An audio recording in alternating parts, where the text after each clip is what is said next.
Olá, queridos irmãos. Mais uma vez, o Senhor nos abençoa em mais um encontro para juntos realizarmos o estudo do livro Desobsessão, psicografia de Chico Xavier e Valdo Vieira, através do nobre espírito de André Luiz. E hoje nós vamos procurar abordar o capítulo 60 e o capítulo 58. Falamos primeiro 60 porque é um assunto que antecede a ida dos companheiros de retorno para os seus lares.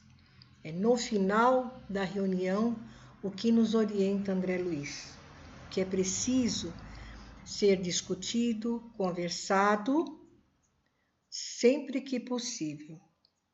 Então nós vamos convidar a todos para fecharem seus olhos e, unidos em um só pensamento, em um só coração, vamos rogar a Deus nosso Pai, ao nosso Mestre Jesus, a nossa Mãe Santíssima, que nos abençoe em mais esse estudo e que através dele possamos receber, por misericórdia, emprestado o dom da interpretação, para que possamos interiorizar esses ensinamentos segundo a orientação do alto e colocarmos em prática durante as nossas tarefas de auxílio aos enfermos desencarnados.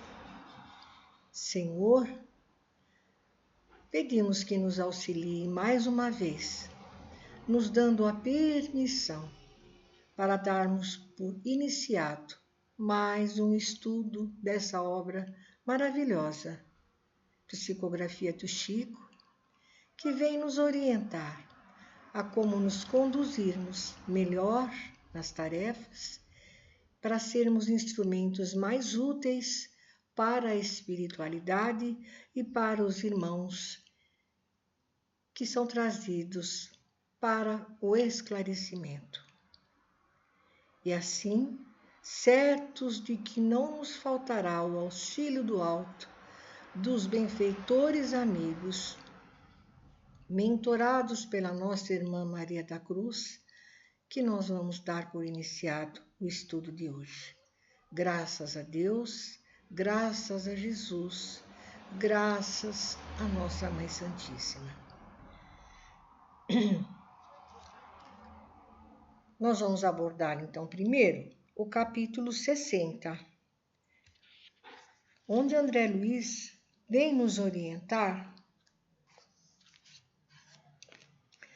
sobre a conversação posterior à reunião. Isto é, quando finalizam os trabalhos, antes dos companheiros retornarem a seus lares, o que é necessário ser feito, conversado, sempre que possível. Então, diz André Luiz, no capítulo 60, que é necessário que estudemos construtivamente as passividades que foram dadas no dia daquela reunião. Então, diz ele, é interessante que o dirigente, assessores, médiuns psicofônicos e integrantes da equipe, finda a reunião, analisem, sempre que possível, as comunicações havidas, indicando-se para exame proveitoso os pontos vulneráveis dessa ou daquela transmissão. Então, para o aprendizado de todos, isso se faz necessário. As observações fraternas e desapaixonadas, nesse sentido, alertarão os companheiros da mediunidade quanto a senões que precisem evitar e recordarão aos encarregados do esclarecimento pequenas inconveniências de atitude ou palavra nas quais não devem rescindir. Não pode passar batido, né?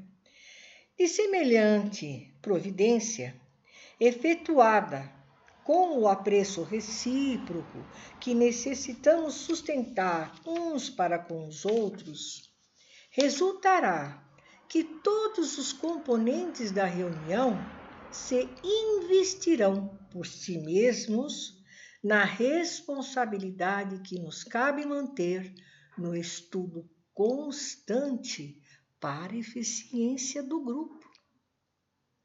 Se os médiuns esclarecedores julgam conveniente a atenção desse ou daquele médium psicofônico em determinado tema de serviço espiritual, chamá-lo-ão ao entendimento particular, evitando-se a formação de suscetibilidades, salientando-se que os próprios médiuns psicofônicos, se libertos das teias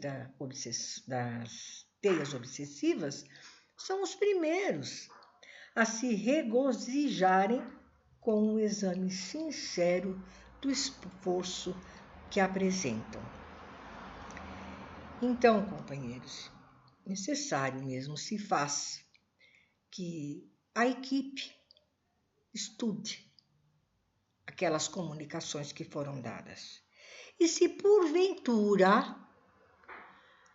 alguma comunicação dada através do médium de psicofonia foi ouvida por algum componente da equipe ou de sustentação ou que está no ambiente do trabalho e não foi satisfatória, de forma alguma, né? Os componentes têm o direito de chamar a atenção ou então de menosprezar, ridicularizar ou até achar engraçada a comunicação que foi dada. Isso não cabe chamar a atenção. Agora, se não for analisada, fica difícil para o progresso da equipe, não é? Estar evoluindo em matéria de comunicações e de auxílio à espiritualidade e aos enfermos que são trazidos. O que acontece muitas das vezes é que quando o dirigente do trabalho ou o médium esclarecedor percebe qualquer comunicação ou qualquer palavra que foi dita não proveitosa ou que não foi correta por parte do médium psicofônico e também do esclarecedor, tanto o dirigente como o médium esclarecedor poderá chamar o companheiro de lado e conversar em particular, apontar o que não pode e o que ultrapassou daquilo que precisava ser expressado. Mas, infelizmente, muitas das vezes, quando isso acontece, os melindres despertados, tanto no médium ou no esclarecedor, não é? Dificulta demais o progresso do próprio médium, percebe? E esses melindres, muitas das vezes, desanimam, desestimulam o médium que deu passividade. E aí muitos até nem querem continuar no trabalho, porque não aceitam que sejam chamados a atenção, porque eles acham que deram o melhor em si. Sim, Mas tudo tem que ser passado pelo crivo da razão durante o esclarecimento e também durante a passividade do médium. Infelizmente, os melindres, não é que causam tantos problemas para o médium e para a equipe de uma forma geral. Às vezes, quando antecede o trabalho da desobsessão, que é feita uma preleção, uma explanação de uma lição do Evangelho, de qualquer obra de estudo da doutrina espírita, o médium que está falando, através da oratória, que está sendo inspirado, não é, para falar, muitas das vezes ele preparou o tema em casa de uma determinada forma do que ele iria falar para os companheiros, em primeiro lugar, para ele mesmo. E o que acontece? Isso aconteceu muitas das vezes conosco também. No momento em que vai fazer a explanação, a preleção, a interpretação do tema, tudo sai diferente daquilo que nos propusemos a falar. Percebem? Porque é sempre a inspiração de lá para cá. É muito importante que os médiuns sempre estudem a doutrina, para falar com convicção aquilo que está sendo expressado, porque não é a nossa interpretação. Percebe?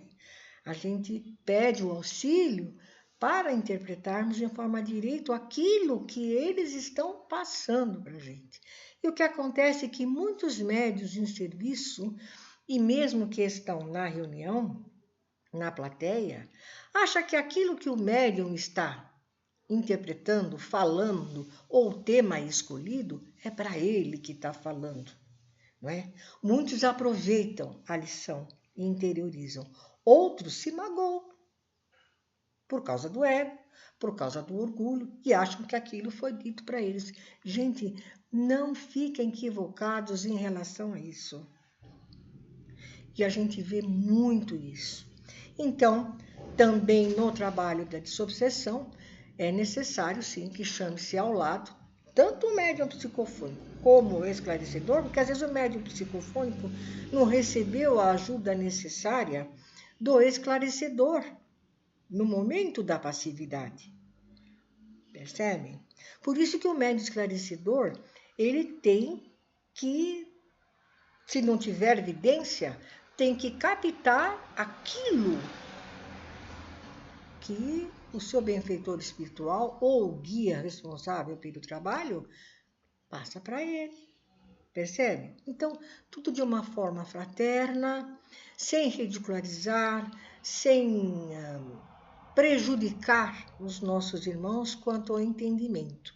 Mas é necessário que todo médium aproveite a orientação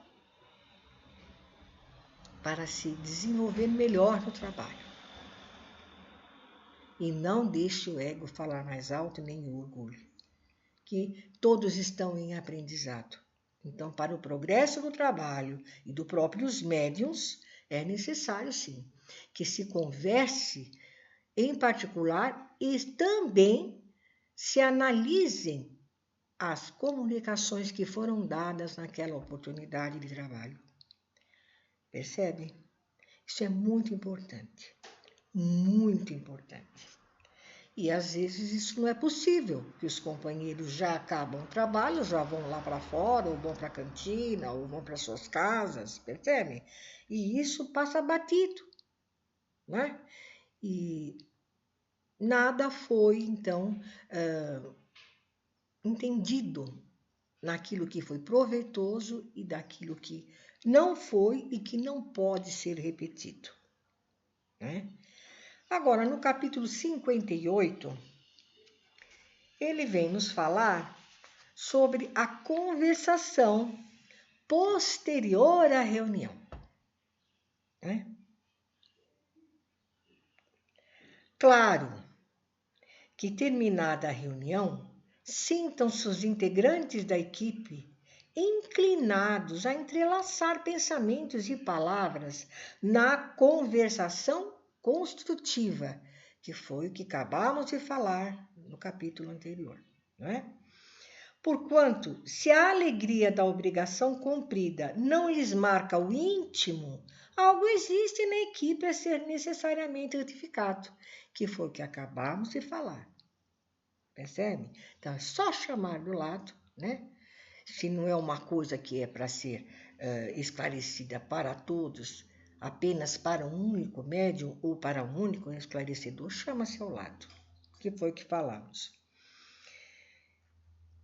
Então, os médiuns devem continuar com serenidade, porque eles têm entendimento que, mesmo voltando para os seus lares, continuarão, durante o sono físico, a trabalharem com os benfeitores, sobretudo para aqueles irmãos que não tiveram a oportunidade de se manifestar naquela oportunidade, ou porque o esclarecimento foi muito longo, ou porque a fila estava muito grande e eram poucos médiuns, então poucos puderam ser atendidos, então continuarão sim em trabalho durante o sono físico. Por isso a necessidade do médium, ao sair da casa espírita, continuar concentrado, com serenidade, usando conversações construtivas, nada que possa ser motivo de atrapalhar o intercâmbio posteriormente durante o sono físico. Não raro, surge a oportunidade da prosa afetiva em torno de um café ou enquanto se espera a condução. Foi o que dissemos. Vocês vão tomar um café na cantina antes de irem para suas casas, não é? O que também não é conveniente, não é? Porque já falamos em capítulos anteriores do excesso de qualquer coisa que possa prejudicar o corpo físico e espiritual do médium. Não é? Falamos já em oportunidades anteriores. Então, falemos cultivando bondade e otimismo. Nos despeçamos dos nossos irmãos com carinho, e o que for ali na despedida falado sejam coisas boas, positivas, para que cada um continue na sintonia com a vibração necessária para ser, então, auxiliado durante o sono físico. Importante que a palestra não descambe para qualquer expressão negativa. Não é?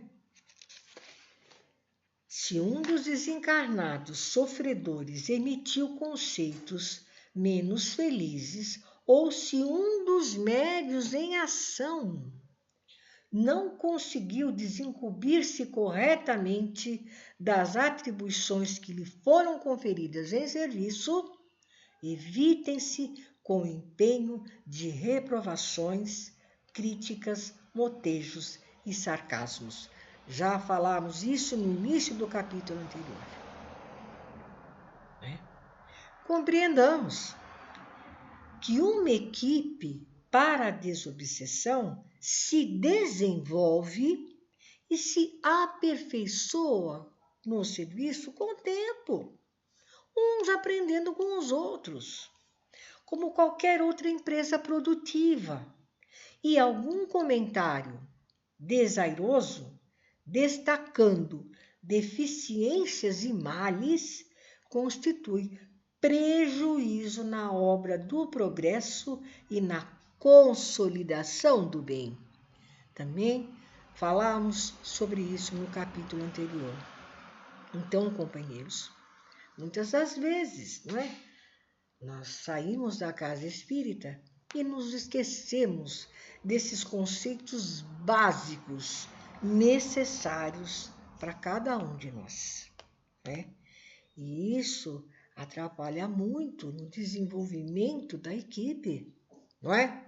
Então, vamos procurar, não é? Seguir as orientações da espiritualidade maior, não é?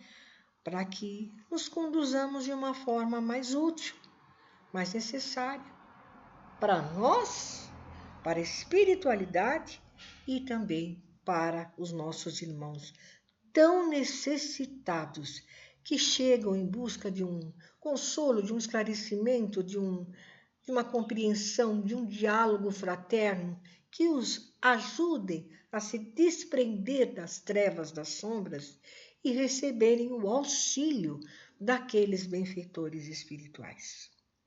Então, nós vamos encerrando, buscando sempre sermos melhores no nosso desempenho, nas tarefas que a gente sabe que assumiu, ou seja, que assumimos antes de mergulharmos na matéria. Então, que Deus, que o nosso Mestre Jesus, que nossa Mãe Santíssima, continue nos abençoando, hoje, agora e sempre, e a nossa eterna gratidão ao Espírito de Maria da Cruz. E até uma próxima oportunidade, se assim o Senhor nos permitir. Muita paz a todos. Graças a Deus.